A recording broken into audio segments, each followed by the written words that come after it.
On va ouvrir la parole de Dieu. On va saluer premièrement les gens sur le web. On salue Pasteur McNutt, présentement, qui nous écoute. Pasteur McNutt, son épouse. Alors, la famille McNutt salue. Que le Seigneur vous bénisse abondamment. Et tous ceux qui sont là sur le site web ce matin, que Dieu vous bénisse et que ce message puisse vous amener à aller plus loin avec notre Dieu. Amen. Alléluia. Alors, 1 Jean 4, les versets 2 à 8. On va lire, on va se lever pour la lecture de la parole. Amen. 1 Jean 4,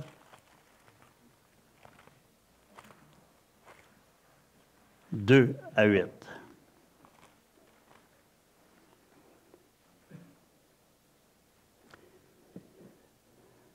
On va commencer à lire au verset 1. « Bien-aimés, n'ajoutez pas foi à tout esprit, mais éprouvez les esprits pour savoir s'ils sont de Dieu. Car plusieurs faux prophètes sont venus dans le monde. Reconnaissez à ceci l'Esprit de Dieu. Tout esprit qui se déclare publiquement pour Jésus-Christ, venu en chair, est de Dieu. Et tout esprit qui ne se déclare pas publiquement pour Jésus n'est pas de Dieu, c'est l'esprit de l'Antichrist, dont vous avez appris la venue et qui maintenant est déjà dans le monde.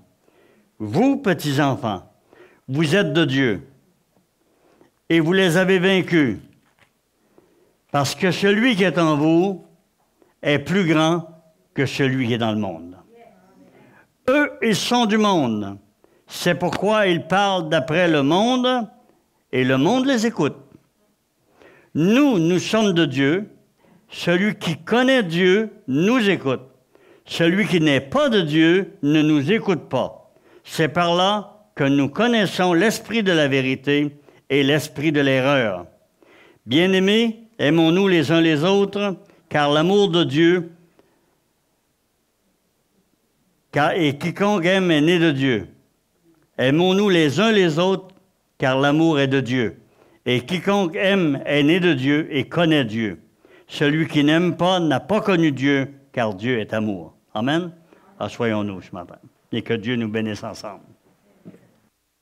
Alors, le message est clair, spécialement au verset 6. Nous, nous sommes de Dieu. Celui qui connaît Dieu nous écoute. Celui qui n'est pas de Dieu ne nous écoute pas. C'est par là que nous connaissons l'esprit de la vérité et l'esprit de l'erreur. Nous sommes appelés, frères et sœurs, nous sommes appelés dans cette position. Et ce que l'apôtre Jean dit ici, ce que notre frère Jean dit ici, il le dit comme nous pourrions tous le dire. Jésus a parlé, nous avons entendu sa voix, nous l'avons écouté et nous sommes là pour le suivre et proclamer ce qu'il nous a donné. Amen. Y a-t-il deux vérités différentes ou opposées entre elles dans l'explication d'un même texte? Vrai ou faux? Noir ou blanc? Oui ou non? Définissent des positions opposées l'une à l'autre. Est-ce qu'on est d'accord avec ça? Ils ne peuvent définir le même sujet de la même façon. Ils sont oui ou non, ils sont noirs ou blancs, ils sont vrais ou faux, mais on ne peut pas avoir les deux en même temps. Est-ce qu'on est d'accord là-dessus? Amen. Jésus a dit que votre parole soit oui, oui, non, non. Ce qu'on ajoute vient du malin. Matthieu 5, verset 37. J'aimerais dire ce matin que toutes les religions, dénominations, organisations ou sectes qui se disent chrétiennes disent la vérité, mais je serais un menteur. Et vous allez remarquer que j'ai mis le mot secte, un mot qui semble catastrophique pour l'humanité. Sachez une chose, que Jésus est Jésus de Nazareth et que l'apôtre Paul a été appelé en son temps le chef de la secte du Nazaréen. Amen. Et je serais béni et heureux qu'on dise de moi aujourd'hui que je fais partie d'une secte qui proclame Jésus de Nazareth. Amen. Alléluia. Petit groupe qui partage la parole de Dieu. Aussitôt que les hommes prennent un passage des Écritures pour dire « voici ce qu'elle veut dire », il n'y a pas beaucoup de possibilités que ce soit vrai ou entièrement vrai. Aussitôt que les hommes, je me reprends et je le répète, aussitôt que les hommes prennent un passage des Écritures pour dire « voici ce qu'il veut dire », il n'y a pas beaucoup de possibilités que ce soit vrai ou entièrement vrai. Amen? La parole de Dieu, c'est comme c'est le pain de vie. Est-ce que la parole de Dieu nous dit ça? L'homme ne vivra pas de pain seulement, mais de toute parole qui sort de la bouche de Dieu. Ce pain-là, mangez-en tant que vous voudrez. Amen? Il n'y a personne d'entre vous qui va s'empoisonner à lire et à saisir la parole de Dieu. Mais si quelqu'un vient y mettre quelque chose à l'intérieur, ne l'écoutez point. Parce qu'un petit peu de poison dans un gros pain va donner la mort aussi bien que si j'injectais le poison lui-même. Amen? On ne peut pas se fier à d'autres choses que ce que la parole de Dieu dit, frères et sœurs. On ne peut pas se fier à d'autres choses. Lorsque je lis la parole de Dieu, elle dit ce qu'elle dit. Amen? Alléluia.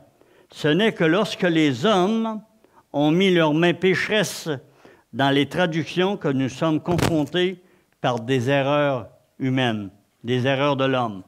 Dès que l'homme touche à la parole de Dieu, dès que l'homme commence à écrire des livres et à dire « voici ce que Dieu dit », attention, on ne lit jamais la parole de Dieu à la lumière d'un livre, on lit un livre à la lumière de la parole de Dieu. On prend l'éclairage de la parole de Dieu et on lui demande de nous guider. Seigneur, guide-nous, fortifie-nous, touche-nous. Amen? Avant que je touche le système. Amen? Vous savez, dans la parole de Dieu, il y a certains mots, s'ils avaient été traduits de la bonne façon, on avait donné le juste contexte du mot, il n'y aurait pas tous les chamognages puis toutes les histoires qui existent actuellement. Et quelques mots simples. L'ennemi ne peut falsifier toute la parole de Dieu, mais il peut empêcher, en insufflant à l'homme des choses, de temporiser la parole de Dieu, de la rendre plus chantante à l'oreille de l'homme, plus douce à l'oreille de l'être humain. Et il y a des mots dans la parole de Dieu qui sont assez spéciaux. Premièrement, quand on parle de l'Église, j'en parle de temps à autre ici, l'Église est un mot qui n'aurait jamais dû être mentionné dans la parole de Dieu. Vous savez ça? Jamais ce mot-là n'aurait dû être marqué dans la parole de Dieu. Parce que le mot Église n'est pas un mot découlant de la parole de Dieu. Ce qui découle de la parole de Dieu, c'est mon rassemblement. Le mot de lequel on a fait Église est un mot qui définit non pas des bâtiments, non pas des structures autres que celles de mon rassemblement. Et le mot qui est employé, c'est issu de deux mots grecs qui sont très simples, et ek, hors de, et klesis, appelé. Alors, ça fait appeler hors de. Ek, ecclésis, qui fait ecclésia, okay? De laquelle on a tiré ecclésia. Alors, Jésus a dit à Simon-Pierre, « Je bâtirai mon assemblée. » Il n'a pas dit « Je bâtirai mon Église », il a dit « Je bâtirai mon ecclésia, mon rassemblement, mes personnes appelées hors du monde. » Appelé à être un groupe qui va professer la vérité, qui va vivre la vérité hors de l'influence du monde. Jésus a donc dit à Pierre, « Je bâtirai mon assemblée. » Non pas sur lui, frères et sœurs. Pierre lui-même a renié cet enseignement des hommes que Pierre est le chef de l'Église et qui a été le premier chef. Pierre lui-même renie ces choses dans la parole. Dans l'Épître de Pierre, dans les Actes des Apôtres, Pierre dit « La pierre d'angle sur laquelle a été bâtie l'Assemblée du Seigneur, c'est Jésus lui-même. Amen? Il n'y en a pas d'autre. C'est défini par lui-même, Pierre, l'apôtre qui a parlé le premier pour ouvrir la porte des royaumes aux Juifs et aux Grecs. C'était son seul travail qui était quelque chose qui était donné personnellement à lui. La balance a été donnée à l'Assemblée, mon Assemblée, bâtie sur une déclaration de Pierre que le Seigneur lui avait donnée. Et la déclaration que Pierre a faite en Matthieu 16, 16, c'est « Tu es le Christ, le Fils du Dieu vivant. » Amen? Et c'est là que Jésus a dit, Pierre, c'est une révélation, verset 17, il dit, Pierre, c'est une belle révélation que tu as reçue là. Elle vient du Père. Elle ne vient pas de toi-même. Amen? Alors, sur cette déclaration, Pierre, tu es Céphas. Céphas, tu es Pétros, une roche qui roule. Et sur Pétra, que tu viens de déclarer, Dieu, je bâtirai mon assemblée. Jésus reconnut que Pierre avait parlé par une révélation du Seigneur, pas par lui-même. Amen? Et encore d'autres mots de la parole de Dieu qui auraient pu changer tout l'aspect de l'unité des assemblées chrétiennes. Dans Marc 16, quand on lit le mot grec « baptizo », de lequel on a tiré « baptême », veut dire « plonger, submerger ». Alors, quand vous lisez votre Bible où c'est marqué le mot « baptême », à la place, lisez plutôt « plonger, immerger ». Alors, vous allez lire Marc 16 à la lumière de la vérité, c'est-à-dire la vraie traduction du mot grec. Vous allez lire ceci, « Celui qui croira et qui sera plongé ou immergé sera sauvé, mais celui qui ne croira pas au point de le faire sera condamné. » Amen? C'est comme ça que vous devez lire la parole de Dieu. Le mot baptême est un mot qui a été démoli par les hommes. On en a fait vraiment une folie, comme une entrée dans un club social, ou le baptême d'un bateau avec une bouteille de champagne, ou différentes façons d'agir comme ça, qui complètement en dehors de ce que Jésus a voulu dire. Il est facile d'imaginer la fin du débat sur le baptême ou immersion, un acte qui succède à la foi. Ça a complètement annihilé ces enseignements divers qui se donnent, sinon passer pour des fous. L'acte de foi précède le baptême ou l'immersion. Amen? On est obligé d'employer encore ce mot-là parce que la plupart des êtres humains ont connu l'immersion sur le nom baptême. Un engagement basé sur l'engagement personnel du croyant, non sur la décision des autres. On ne devient pas chrétien comme le monde l'a fait pour des millénaires. On ne devient pas chrétien parce que papa et maman étaient chrétiens. On ne devient pas chrétien parce que dans le village, il y a seulement qu'un bâtiment qu'on appelle Église et qui se disent chrétiens. On ne vient pas à Jésus et on n'est pas baptisé sur la déclaration des autres. On est déclaré sauvé par la déclaration de nos propres lèvres. Et ça se passe une fois pour toutes. Amen? Ça, c'est clair.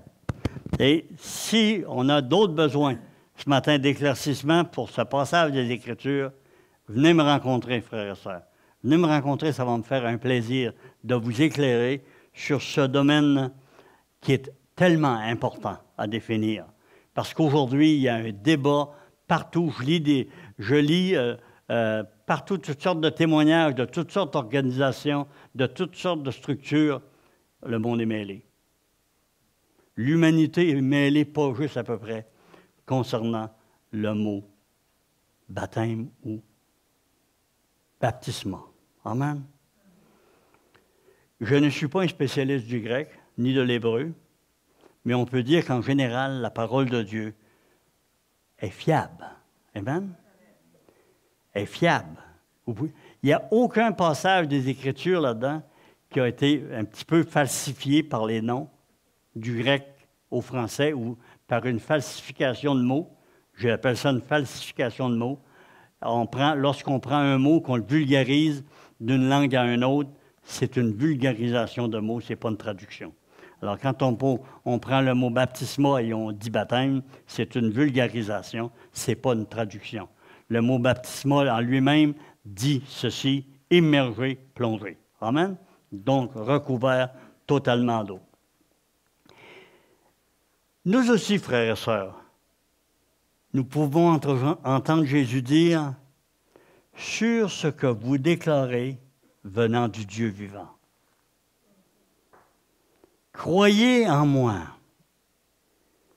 Croyez en nous », comme a été le titre de ce message ce matin, car nous sommes de Dieu. Amen. On peut entendre Jésus dire « sur ce que vous déclarez venant du Dieu vivant. Aujourd'hui, je bâtirai mon assemblée. » Amen. Sur la déclaration qu'on va faire. Beaucoup aiment, j'aimais beaucoup, Pasteur McNutt parlait beaucoup d'Isaïe 55. Isaïe 55 dit que « ma parole ne passera pas au cœur de l'homme sans avoir accompli la volonté de Dieu, sans avoir produit l'effet désiré pour le cœur de l'homme. » Amen. Sa parole. C'est sa parole qui est la vérité. Ce que je peux dire ce matin peut être quelque chose qui vous oriente dans la parole, mais ce qui doit vous orienter est fondamentalement, vous devez rechercher à savoir si ce que je dis est vrai. Amen. Mon rassemblement, on le dit encore, composé de ceux qu'il appelle hors des mots grecs, formés des mots grecs ek et klesis.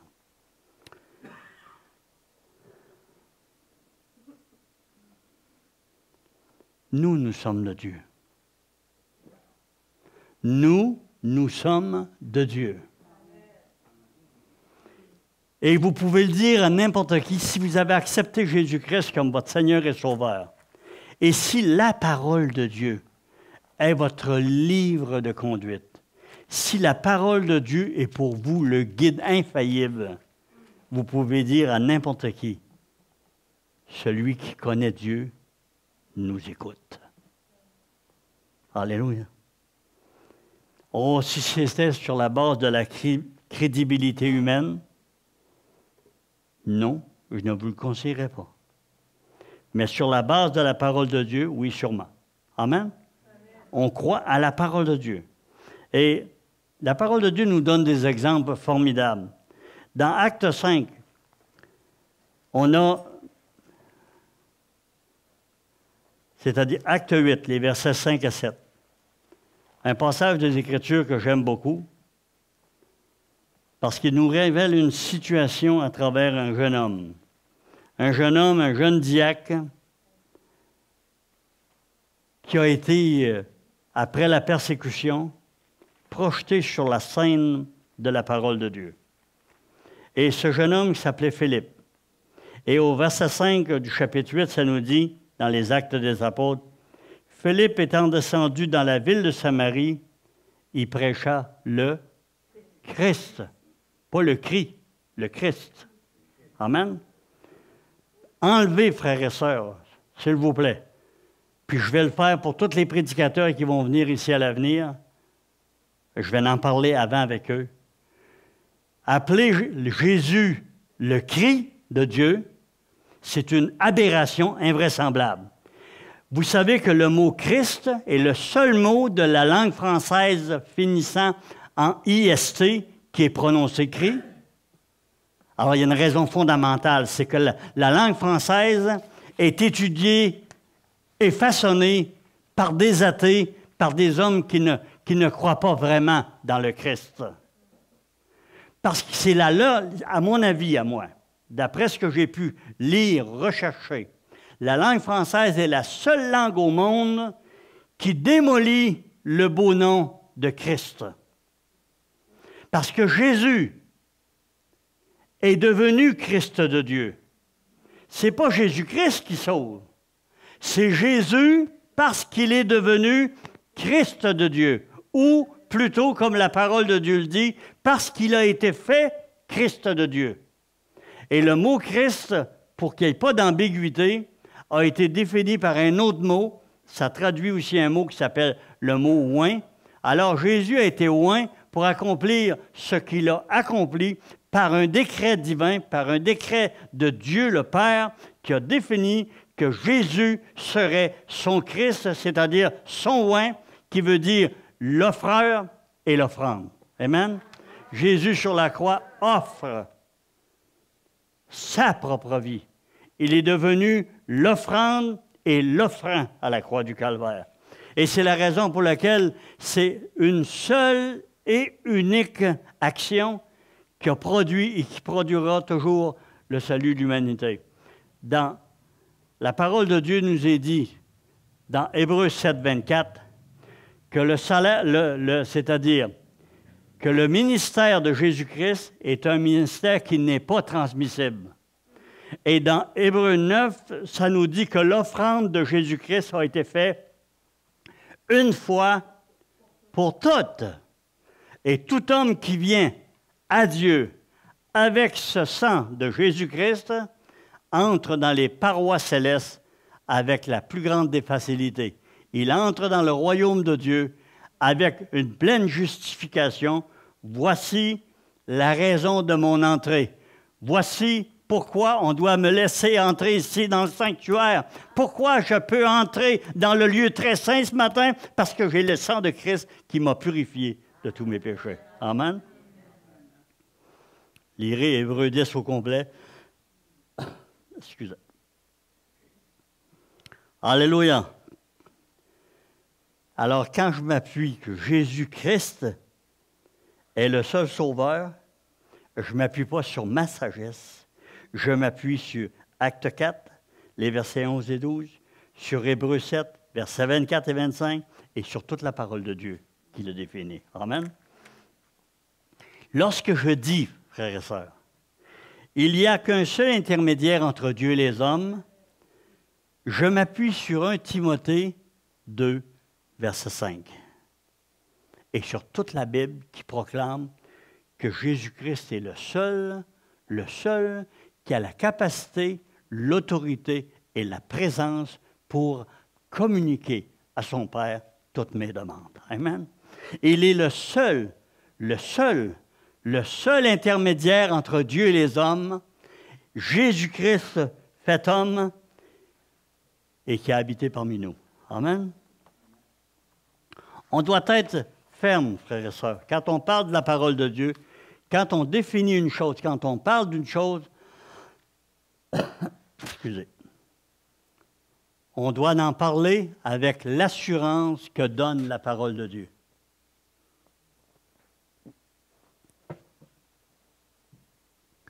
Beaucoup m'ont dit au cours de ma vie, donne-nous ton opinion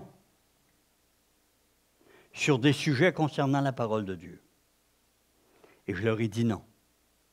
Je ne veux pas créer de préjudice, d'être une malédiction pour Dieu en fondant une nouvelle religion.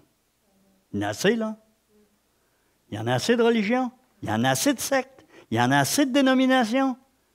Prêchons le Christ, le Dieu vivant, le maître de l'assemblée, celui seul qui doit être honoré ici. Amen? Voilà des raisons pour lesquelles nous vous exhortons à avoir avec vous votre Bible, frères et sœurs. De plus en plus, Pasteur McNutt, on en parlait ensemble cette semaine et d'autres, de plus en plus, la Bible reste à la maison parce qu'on l'écrit, les passages sur les... Et si je m'aperçois, frères et sœurs, je vous le dis, puis je le dis à tous ceux sur le web qui vont venir, si je m'aperçois que que les gens n'amènent pas leur Bible, qu'il y a un trop grand pourcentage de personnes qui n'amènent pas leur Bible, des croyants de l'Assemblée, on va arrêter de donner les versets sur le tableau à l'avant, afin que vous puissiez aller vérifier dans la parole de Dieu vous-même si ce qu'on dit est vrai. Amen? Souvenons-nous des gens de Bérée. Hein? On peut voir ça, ce passage-là, dans Acte 17, les versets 10 et 11. Tout ce qu'il leur disait, tout ce que l'apôtre Paul prêchait, il examinait dans les Écritures pour savoir si ce qu'on dit était vrai. Nous avons tous les livres de la Genèse jusqu'à l'Apocalypse. À cette époque, il n'avait que les livres de la Genèse aller jusqu'à Malachie. Et pourtant, avec détermination, ils sondaient la parole de Dieu qu'ils avaient dans les mains à l'époque pour découvrir si ce que Paul prêchait concernant cet homme qui était mort à la croix du Calvaire et ressuscité était vrai. Ils sondaient les Écritures. Aujourd'hui, nous, on n'a qu'à ouvrir les livres à partir de Jésus-Christ, aller jusqu'à l'Apocalypse, jusqu'à la fin, et on découvre là, presque à chaque page, quelque chose qui nous rappelle que Jésus-Christ est venu, qu'il est mort à la croix pour nous. Amen. En conclusion ce matin, frères et sœurs, nous pouvons enseigner les uns et les autres.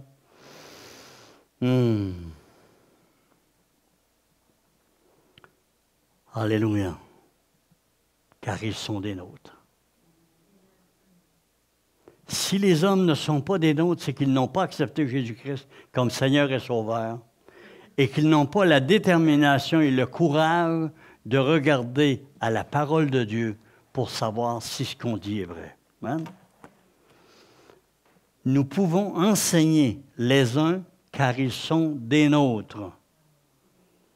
Ceux qui se déclarent publiquement pour Jésus-Christ venu en chair et de Dieu. 1 Jean 4, verset 2. Amen. On l'a lu tout à l'heure.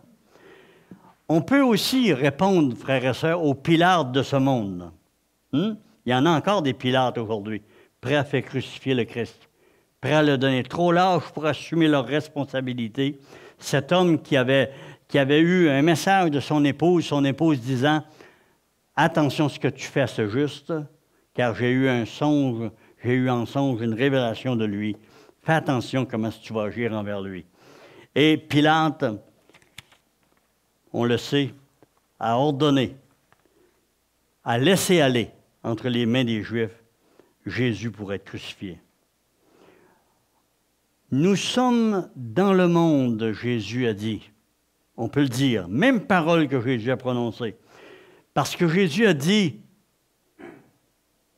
qu'il est venu afin de proclamer la vérité. Amen? Et le Seigneur dit dans la parole, dans Jean 20, 21, un de mes versets préférés de la parole, parce qu'il me donne une légitimité pour vous parler. Comme le Père m'a envoyé, dit Jésus, moi aussi je vous envoie pour proclamer la vérité. Amen? Dans Jean 17, 17, voici ce que Jésus dit à son Père. Sanctifie-les, rends-les saints par ta vérité. Pas par une vérité. Rends-les saints, sanctifie-les par ta vérité. Ta parole est la vérité. Cette parole, ce matin, si quelqu'un entend, soit sur le web ou ici ce matin, il dit, il y en a beaucoup de livres qu'on proclame la parole de Dieu. Beaucoup de religions donnent des livres différents.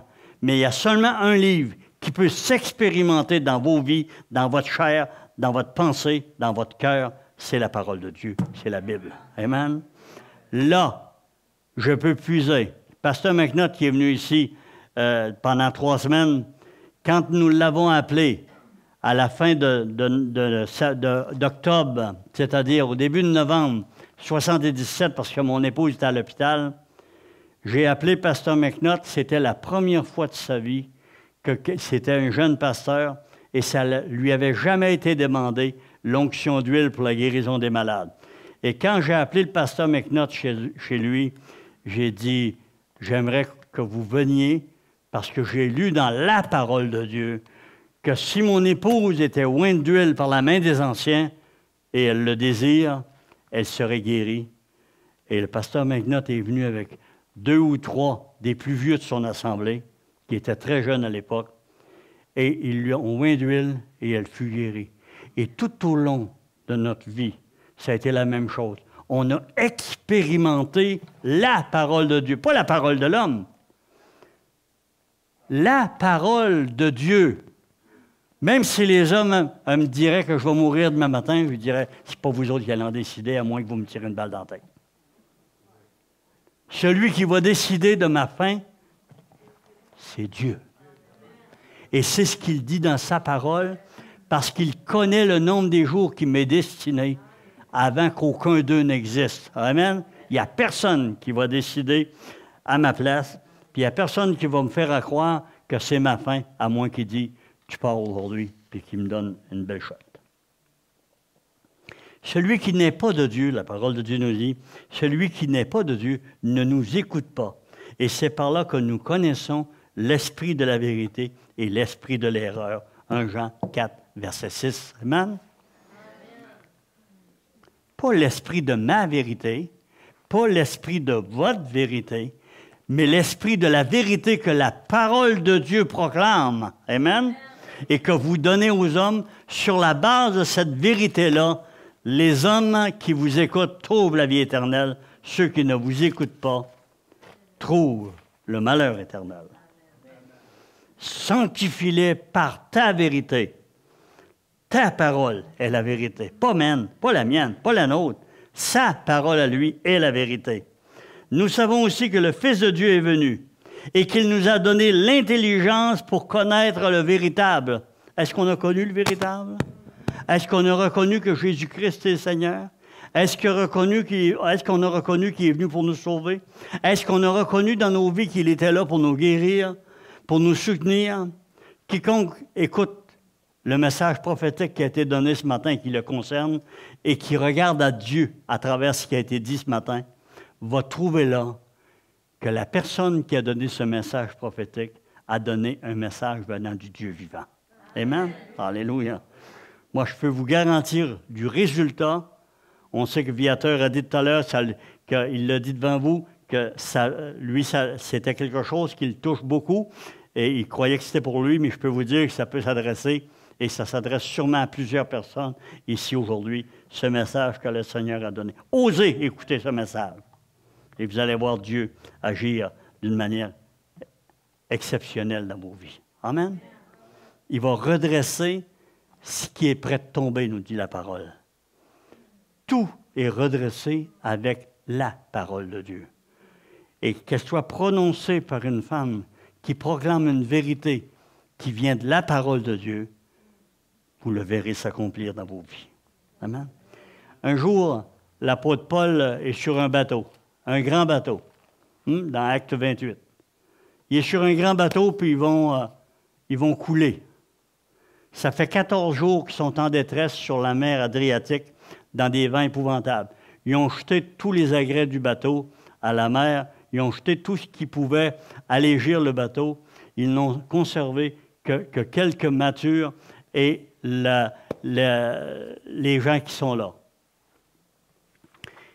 Et l'apôtre Paul va voir le capitaine du bateau, et sûrement le centenier qui le garde, et dit « Un ange du Dieu à qui j'appartiens m'a donné un message à vous donner. Personne d'entre vous n'allait périr. » Amen. Il leur a donné le schéma de l'action de Dieu pour eux qu'ils devaient écouter et faire. Ces chefs du bateau, ces chefs militaires ont osé écouter ce que l'apôtre Paul a dit. Et le résultat fut que tous parvinrent à terre sains et saufs. Il n'y eut de perte que celle du bateau, nous dit la parole de Dieu. C'est comme ça, la parole de Dieu, frères et sœurs. C'est comme ça que je marchais avec Dieu. C'est d'avoir confiance que mon frère et ma sœur, lorsqu'ils me parlent, lorsqu'ils s'adressent à moi, il va s'adresser avec la parole de Dieu. Alors, la parole de Dieu nous dit, quand ça vient de quelqu'un, de cher, très cher pour toi, que ça vient, ne méprise pas ce qu'il dit. Écoute et examine ce qui est bon. Amen. Alléluia. Car ce qui est bon de la parole de Dieu va toujours venir en surface et produire quelque chose de bénissant. Alléluia. Écoutons-le, frères et sœurs. Écoutons Jésus nous parler. Écoutons Dieu nous parler à travers sa parole. Écoutons le Saint-Esprit nous instruire. Et déclarons, frères et sœurs, n'ayez pas peur de dire, comme j'ai donné dans le titre du message, n'ayez pas peur de dire « nous sommes de Dieu ». Et je dis « nous sommes de Dieu », non pas sur la base de ce que je suis comme être humain, mais sur la base des déclarations que Dieu a données dans sa parole et que je suis prêt à proclamer jusqu'à ma mort. Amen. Alléluia. Merci Seigneur ce matin. La parole de Dieu n'est pas écrite pour hier, mais pour aujourd'hui, pour demain et pour l'éternité. Amen. Elle ne peut rien pour vous hier. Avez-vous plié le genou hier? Avez-vous tombé dans un de vos anciens problèmes? Avez-vous fléchi et n'avez-vous pas glorifié le Seigneur hier? Arrêtez de vous en inquiéter. Aujourd'hui, demandez pardon à Dieu. Hier, c'est fini. Le Seigneur s'est engagé dans sa parole à vous pardonner vos péchés. Amen. Et il était tellement sûr qu'on pécherait qu'il a dit, si vous dites que vous n'avez pas de péché, vous faites Dieu menteur. Hein? Mais la parole de Dieu nous dit que Jésus est prêt, est toujours prêt à nous pardonner nos péchés. Mais aujourd'hui, demain et en avant, je dois regarder à Dieu, demander pardon pour ses péchés et m'éloigner du mal. Amen? Marcher d'une manière différente, de façon à ne pas vivre dans le péché. Si j'ai la bad luck de tomber, encore tomber. Ah oui, je me suis en allé faire la traversée des chutes Niagara sur une corde. Seigneur, encore une fois, je suis tombé. C'est de la folie. On ne marche pas sur le chemin du péché, c'est sûr qu'on va se beurrer les pieds.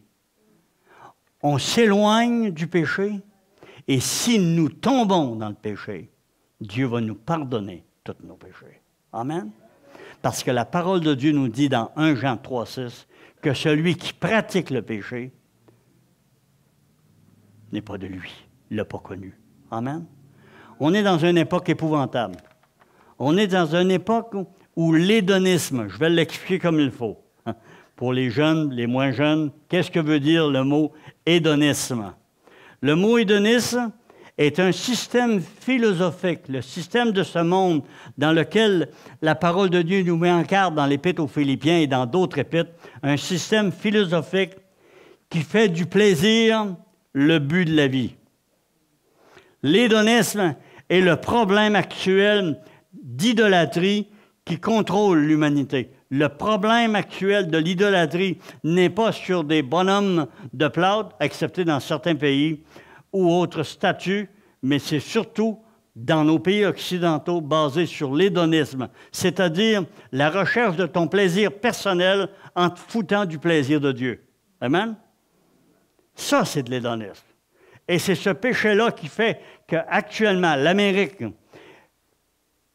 c'est un scandale ce qui s'est passé avant-hier. Le président des États-Unis chantait Amazing Grace au service d'un pasteur de ses amis qui est mort frappé par une balle la semaine passée. Et le même président des États-Unis se réjouissait la même journée que la Cour suprême des États-Unis avait obtenu, avait garanti le mariage des gays à la grandeur du pays. Et on a poussé l'abomination. On pousse l'abomination jusqu'à prendre l'arc-en-ciel. L'arc-en-ciel, la parole de Dieu nous dit que l'arc-en-ciel a été donné ou manifesté pour la première fois aux hommes pour garantir à l'homme qu'il ne détruirait plus l'humanité par le déluge. Amen? Et qu'est-ce que la parole de Dieu nous dit juste avant que les eaux commencent à monter sur la terre? La parole de Dieu nous dit que le monde d'alors, qui avait 2000 ans, était un monde corrompu, un monde pourri jusqu'à la racine, un monde d'abomination, un monde qui allait au contraire de la parole de Dieu.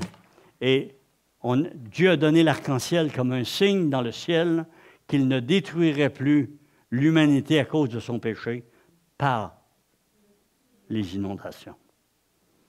Bien, on a pris cet arc-en-ciel pour en faire le drapeau de tous ceux qui sont contre nature. On a pris ce drapeau-là, on a pris l'arc-en-ciel comme fond d'écran sur le drapeau des contre-natures dans l'humanité. On est rendu à un temps d'abomination. Épouvantable, frères et sœurs. Épouvantable. Et dans la même journée, avant-hier, dans la même journée, on nous proclamait que la ville de New York allait faire que toutes ses toilettes publiques soient unisexes, afin de donner aux transgenres une légitimité d'aller partout. Entendez-vous bien ce que je dis ce matin? Ceux qui ont ri de David Wilkerson, le prophète de Dieu des années 60, ceux qui ont ri de ce prophète, les pasteurs qui, encore aujourd'hui, à gorge déployée, qui disent que David Wilkerson était un homme disconnecté de son temps.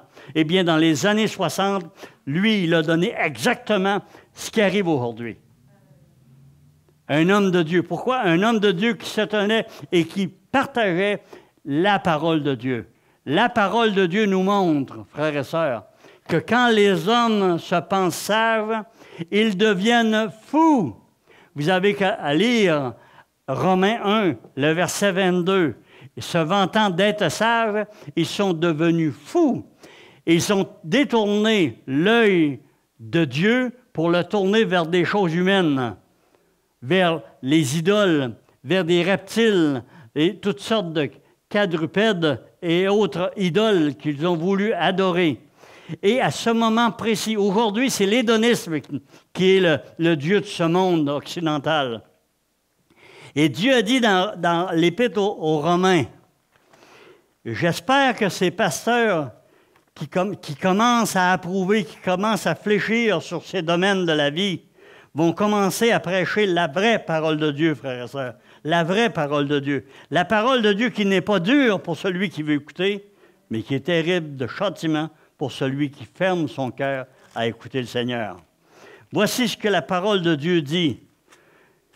Vous croyez peut-être ce matin, frères et sœurs, peut-être que certains d'entre nous croient ce matin que ces fléaux de débauche que nous observons, c'est à cause du cœur de l'homme qui en décide comme ça. Écoutez bien ce que je vais vous lire. C'est pourquoi Dieu les a livrés à l'impureté, selon les convoitises de leur cœur. Ainsi, ils déshonorent eux-mêmes leur propre corps, eux qui ont changé la vérité de Dieu en mensonge et qui ont adoré la créature et servi la créature au lieu du Créateur, qui est béni éternellement. C'est pourquoi Dieu les a livrés à des passions infâmes, car leurs femmes ont changé l'usage naturel en celui qui est contre nature, et de même les hommes, abandonnant l'usage naturel de la femme, se sont enflammés dans leurs désirs les uns pour les autres, commettant homme avec homme des choses infâmes et recevant en eux-mêmes le salaire que méritait leur égarement. Est-ce que c'est assez clair, frères et sœurs? La parole de Dieu nous dit que toute personne qui vit dans un contexte de sexualité, de débauche sexuelle, que ce soit l'adultère, la fornication, l'homosexualité ou sur toutes ses formes, est quelqu'un qui ne marche pas avec Dieu. Et quelqu'un qui ne peut pas être béni de Dieu. Et ces choses arrivent à l'humanité parce que l'humanité a refusé de croire au Créateur et croit plus à ses créatures et se tourne même vers lui-même dans une pensée hédoniste. Voici moi, j'aime mon plaisir plus que le plaisir de Dieu. Car le plaisir de Dieu, c'est que les hommes marchent selon la parole. Mon plaisir, c'est de faire tout ce que je veux faire qui peut me donner un petit chatouille. Comprenez-vous, frères et sœurs? Et c'est la raison pour laquelle on doit se tenir sur la parole, sur la vérité. Il va venir des temps difficiles, où les débauchés pourront venir s'installer dans les rangs de nos assemblées, et puis on ne pourra plus les mettre à la porte. Comprenez-vous? Séduisant les nôtres. C'est ce que David Wilkerson avait prédit pour les Américains. Depuis avant-hier, il n'y a plus une assemblée chrétienne aux États-Unis qui peut dire à certains couples dehors. Parce que tu es une horreur pour mon assemblée. Parce que si je t'endure sur mes bancs dans cette condition de folie, tu proclames pour ma jeunesse la débauche. Ce pasteur-là est paisible de prison. Parce que c'est décrété que c'est devenu loi pour tous les Américains. Mais ça deviendra loi que ça voudra ici au Canada. Là, les dieux, c'est vrai, il t'en reste pas longtemps à prêcher, toi. Mais il m'en reste encore assez longtemps que jusqu'au bout, je vais prêcher la même affaire, frère et sœur. La vérité de la parole de Dieu doit être proclamée. Et seule cette vérité est véritable. Amen? Rends-les saints, Seigneur. Rends-les saints par ta vérité. Ta parole est la vérité. Amen? Ta parole est la vérité. Amen? Et peu importe celui qui écoutera ce message, qui aille les chercher sur le web, sur Facebook ou sur YouTube, peu importe qui vous êtes et qui entendrez ce message, faites ce que vous voudrez. Proclamez qui vous voulez. Proclamez la malédiction contre moi tant que vous voudrez. Mon Dieu m'honore. Et mon Dieu me bénit. Et la seule chose que je désire en le disant, ce n'est pas votre perte. Parce que la parole de Dieu nous dit que Dieu a dit ceci, « Je ne veux pas qu'aucun périsse, mais que tous parviennent au salut. Convertissez-vous donc et vivez. » Convertissez-vous donc et vivez. Amen. C'est la seule chose que je peux dire ce matin. Amen.